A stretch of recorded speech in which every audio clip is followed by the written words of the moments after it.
Alaine Gezalaga naiz, urritxoarra, 53 urte dauzket, eta automatizazio eta robotika industrialeko goi mailako zikloa ikasi nuen duela 3 urte.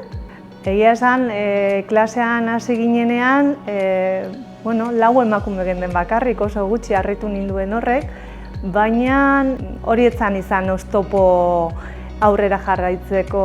Behar bada ikasketak izan ziren oztopo gogorrena niretzako, ez jakintasuna gauza berri bat, erronka berri bat, eta, baina orduak sartu eta gero aurre egin nion, eta harro nago nitaz.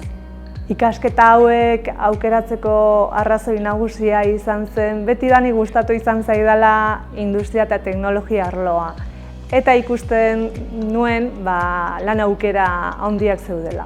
Ikasketa burutu nituen garai hortan, egia esan babesa somatu nuen lagun eta familiaren aldetik eta egia esan oso eskertzekoa da. Gaur egun, Fagor Elektronikan ari naiz lanean, erreparatzaile modura, eta produzioaren azken fasean egiten dut lan, lineatatik ateratzen diren plaka elektronikoak konpontzen, eta dituzten akatsak funtzionalean ondo daudela ziurtatuta gero, klienteari bidaltzen zaizkio.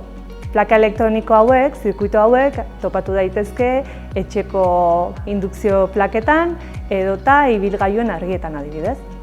Nire lanean gehien gustatzen zaidana da egunero ikasten dituzula gauza berriak eta lankideekin elkarlanean aritzea.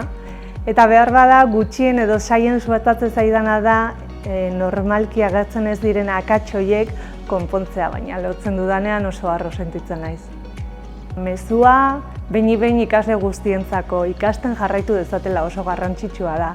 Eta emakumei zuzenduta ez ezazue izan beldurrik industria munduan sartzeko.